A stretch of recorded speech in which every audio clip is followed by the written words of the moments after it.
નમસ્કાર વિદ્યાર્થી મિત્રો, સ્વાગત છે તમારું આપણી સૌની સહિયારી યુટ્યુબ ચેનલ ઉપર। વિદ્યાર્થી મિત્રો, ગુજરાત ફોરેસ્ટ ભરતી જે ફોરેસ્ટ ગાર્ડની તમે રાહ જોઈને બેઠા છો તે ભરતીની સૌથી મોટી અપડેટ આવી ચૂકી છે। સૌથી જે છે સારા સમાચાર આવી ચૂક્યા છે। જે લાંબા સમયથી તમે રાહ જોઈને બેઠા છો, જે ભરતીની રાહ જોઈને બેઠા છો, વર્ગ 3ની ભરતીની રાહ જોઈને બેઠા છો, એવી વનરક્ષક અને વનપાલા બંનેની અત્યારે જાહેરાત જે છે સંભળાઈ રહી છે। અને આજે જે અપડેટ આવી છે ખૂબ જ મોટી અપડેટ છે, કારણ કે આનાથી જે ઘણા લોકો રાહ જોઈને બેઠા છે કે ભાઈ અમારે ફોરેસ્ટમાં જવું છે, ફોરેસ્ટ ગાર્ડ બનવું છે, એ લોકો માટે સૌથી મોટા સમાચાર આવી ચૂક્યા છે। વિદ્યાર્થી મિત્રો, ચેનલ ઉપર ન હોય તો ચેનલને સબસ્ક્રાઇબ કરો। રેગ્યુલર નવી માહિતીથી અપડેટ રહેવા માટે ચેનલને સબસ્ક્રાઇબ કરી બાજુમાં બેલ આઇકનનો પ્રેસ કરો। સાથે સાથે તમે જે છે ફોરેસ્ટ ગાર્ડની લગતી કોઈપણ બાબત હોય તો આ ચેનલ સાથે જોડાયેલા રહેજો, તમને તમામ પ્રકારની માહિતી મળતી રહેશે। વધુ માહિતી માટે તમે ટેલિગ્રામમાં જોડાઈ શકો છો। ટેલિગ્રામનું નામ છે ટ્રિકનોલોજી, જેની લિંક તમને વિડીયો ડિસ્ક્રિપ્શનમાં મળી જશે। તમામ પ્રકારની માહિતી આ વિડીયોમાં આપણે કરી લેવાના છીએ। જે પણ આજે નવી અપડેટ આવી છે એ બધી માહિતી આપણા વિડીયોમાં કરી લેવાના છીએ। ઓફિશિયલ પરિપત્રની પણ વાત કરી લઈશું, જેના કારણે તમને તમામ પ્રકારની માહિતી A to Z બધી માહિતીની તમને ખબર પડી જાય। તો વાત કરીએ છીએ શું આવી છે અપડેટ। તો સૌથી પહેલા શારીરિક ધોરણોની વાત કરી લઈએ। ગુજરાત તાબા વન સેવા હેઠળ વનરક્ષક વર્ગ 3ની પોસ્ટ માટે લઘુત્તમ શારીરિક ધોરણો નિયમો પણ આવી ગયું છે, અને તબીબી અધિકારી મેડિકલ ઓફિસર જે ધ્યાનમાં લેવાના છે, જે બાબતો છે એ અહીંયાથી વસ્તુ આવી ગઈ છે। પુરુષ ઉમેદવારના જો શારીરિક ધોરણની વાત કરી લઈએ તો સૌથી પહેલા આપણે એ વાત કરી લઈએ છીએ કે ભાઈ કેટેગરી પ્રમાણે ગુજરાતના મૂળ અનુસૂચિત જનજાતિ એટલે કે ST વર્ગના જે ઉમેદવારો છે એ લોકોની ઊંચાઈ 155 સેન્ટીમીટર, છાતી 79 સેન્ટીમીટર અને ફૂલાવાની સાથે જે છે 84 સેન્ટીમીટર રહેવું જોઈએ। ઉપર જે છે વજન લખાઈ ગયું છે, સોરી એ માફ કરજો, એટલે ટૂંકમાં જે છે 5 સેન્ટીમીટરથી ઓછી તમારે છાતી ફૂલાવેલી હોવી જોઈએ નહીં। 5 સેન્ટીમીટર તમે ટૂંકમાં ફૂલાવી શકો છો, 5 સેન્ટીમીટર સુધી, એનાથી વધારે તમે ફૂલાવી શકતા હોતા નથી। ત્યારબાદ જે છે આ ઉમેદવારો જે મૂળ અનુસૂચિત જનજાતિ સિવાયના એમને 163 સેન્ટીમીટર અને એમને પણ જે છે સેમ વસ્તુ છે છાતીમાં, તો આ વસ્તુ એક ધ્યાનમાં રાખવાની રહેશે। ત્યારબાદ વાત કરી લઈએ મહિલા ઉમેદવારો માટે શું નિયમ છે। તો ભાઈ મૂળ જે અનુસૂચિત જનજાતિ એટલે કે ST ઉમેદવારો છે એમની ઊંચાઈ 145 સેન્ટીમીટર, જ્યારે વજન છે 45 ગ્રામ રહેશે, અને જે ગુજરાતના અનુસૂચિત જનજાતિ સિવાયના ઉમેદવારો છે એમને 150 સેન્ટીમીટરની ઊંચાઈ રહેશે, વજન છે 45 ગ્રામ રહેવાપાત્ર રહેશે।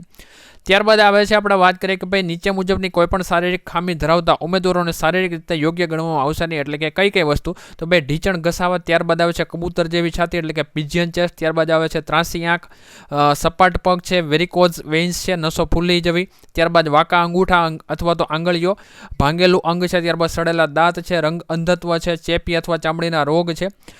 તો આવી જે બાબતો છે એવું હશે તો તમને જે તબીબી અધિકારી તમને જે છે ફેલ જાહેર કરશે। મિત્રો, તમારે જો ડિટેલમાં જોવું હોય કઈ વસ્તુ હોય, કેવી રીતે ખબર પડશે કે તમારે કઈ વસ્તુ છે, તો ઉપર આઈ બટનમાં તમને જે છે આખો ડિટેલથી વિડીયો મળી જશે કે ધારો કે ફૂલેલી તમારે નસો છે તો એ કઈ રીતે ખબર પડશે, પછી આ વાંકા ઢીંચણની વાત આવે છે તો એ કઈ રીતે ખબર પડશે। તો આપણે ઓલરેડી એક ગુજરાત પોલીસ કોન્સ્ટેબલ માટે છે ને આપણે મેડિકલ ટેસ્ટનો એક વિડીયો બનાવી દીધો છે, તો ઉપર આઈ બટનમાં જાઓ અથવા તો Gujarat police constable physical test એનું આખું તમને પ્લેલિસ્ટ મળી જશે, એમાં પણ જઈ અને તમે જે છે ડિટેલથી માહિતી આખી ચેક કરી શકો છો। બાકી જેમને ન મળે તો ખાલી એક કમેન્ટ કરી દેજો ભાઈ ફિઝિકલ ટેસ્ટ, તો તમને ત્યાંથી લિંક મળી જશે, તમારે બીજી કાંઈ ઉપાધિ કરવાની રહેશે નહીં, ડાયરેક્ટ લિંક ઉપર ક્લિક કરશો એટલે તમને આખો પૂરેપૂરો વિડીયો મળી જશે।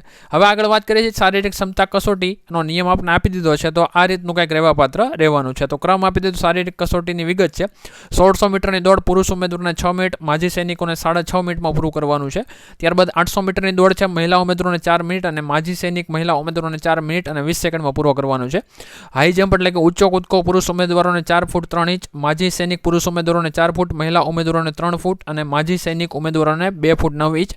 ત્યારબાદ જો લાંબા કૂદકાની વાત કરીએ એટલે કે લોંગ જમ્પ 15 ફૂટ છે, માજી સૈનિક પુરુષ ઉમેદવારોને 14 ફૂટ, મહિલા ઉમેદવારોને 9 ફૂટ અને માજી મહિલા સૈનિકોને 8 ફૂટની જે છે તમારે લોંગ જમ્પ કરવાનો છે।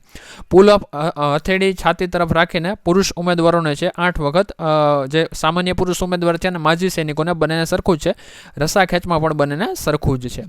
ત્યારબાદ વાત કરીએ બધા ઉમેદવારોનો ઓબ્જેક્ટિવ પ્રકારની MCQ લેખિત પરીક્ષા પાસ કરવી ફરજિયાત રહેશે, તમામ પ્રશ્નો અટેમ્પ્ટ કરવા પડશે, દરેક ખોટા જવાબ, ખાલી રાખેલ જવાબ અથવા એકથી વધુ વિકલ્પ પસંદ કરવાથી નેગેટિવ માર્કિંગ લાગુ પડશે।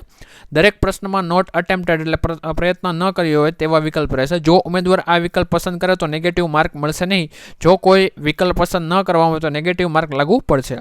ત્યારબાદ વાત કરીએ પરીક્ષા સંબંધિત નિયમ, પ્રશ્નપત્ર 200 માર્કનું છે, જેમાં 100 પ્રશ્ન હશે. દરેક પ્રશ્ન માટે 2 માર્ક મળશે. ખોટા જવાબ માટે 0.25 માર્ક કાપવામાં આવશે. પરીક્ષાનો સમય 3 કલાકનો રહેશે. પ્રશ્નપત્રમાં નીચેના 4 વિષયો રહેશે. સામાન્ય જ્ઞાન છે, સામાન્ય ગણિત, ગુજરાતી ભાષા અને કુદરતી વિષયો જે છેલ્લી વખતની પરીક્ષા હતી એવી જ રીતે છે, બરાબર. તો આમાં વધારે કાંઈ એવું કંઈ લાંબો ચેન્જીસ દેખાતો નથી. વિષય મુજબ જે છે વજન, એટલે કે કયા વિષયનો કેટલો વેટેજ રહેવા પાત્ર છે, તો એ તમે જોઈ શકો છો કે ભાઈ સામાન્ય જ્ઞાન 25%, ગણિત 12.5%, ગુજરાતી 12.5% અને કુદરતી વિષયો 50% રહેવા પાત્ર રહેશે.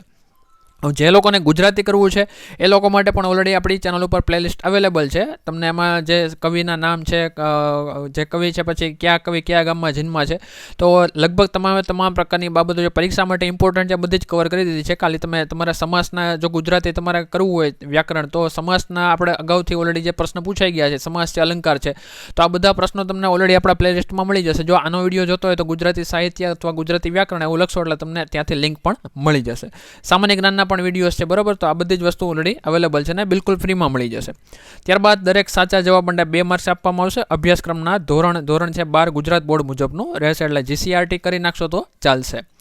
અને આ જે છે આખું એપેન્ડિક્સ તમારી સામે આવી ગયું છે. જે એક વજન આપણે બાકી રહી ગયું હતું, તો પુરુષ ઉમેદવારોનો 50 કિલો વજન રહેવા પત્ર રહેશે, બરાબર. બાકી તમે અહીંથી જોઈ શકો છો, આ જે એની ઓફિશિયલ નોટિફિકેશન છે એ અહીંથી આવી ચૂકી છે, બરાબર. અને આ લગભગ અત્યારે હળવે બધાના જે તમારી પાસે છે બધા પાસે આ માહિતી પણ આવતી જશે.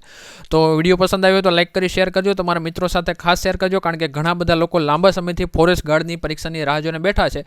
આના પછીના વિડીયોમાં આપણે વાત કરશું વનપાલનું કેવી રીતે રહેવા પાત્ર રહેશે અને એની લાયકાત શું રહેશે. અત્યારે ફોરેસ્ટ ગાર્ડની લાયકાત જે છે 12 પાસ રહેવા પાત્ર છે, છતાં પણ અત્યારે આ સંભળાય છે, છતાં પણ કોઈ ચેન્જીસ હશે તો તમને એની માહિતી પૂરેપૂરી મળી જશે. નેક્સ્ટ વિડીયોમાં આપણે વનપાલની પણ વાત કરીશું. એટલે ખાસ કરી 2 ભરતી આપણે સંભળાય છે, વનપાલ અને વનરક્ષકની, અને આ બંને વચ્ચે શું ફરક છે ઓલરેડી અગાઉ એક વિડીયો આપણે આપી ચૂક્યા છીએ, આજથી લગભગ 6 મહિના કે વર્ષ દિવસ પહેલાં. છતાં પણ જો તમારે માહિતી જોતી હોય તો ખાસ કરી લખજો વનપાલ અને ફોરેસ્ટ, આના વિશે માહિતી આપો તો તમને માહિતી મળી જશે. મળીએ છીએ નવા વિડીયોમાં. જય હિન્દ, જય ભારત, વંદે માતરમ, જય જય ગરવી ગુજરાત, જય ફોરેસ્ટ.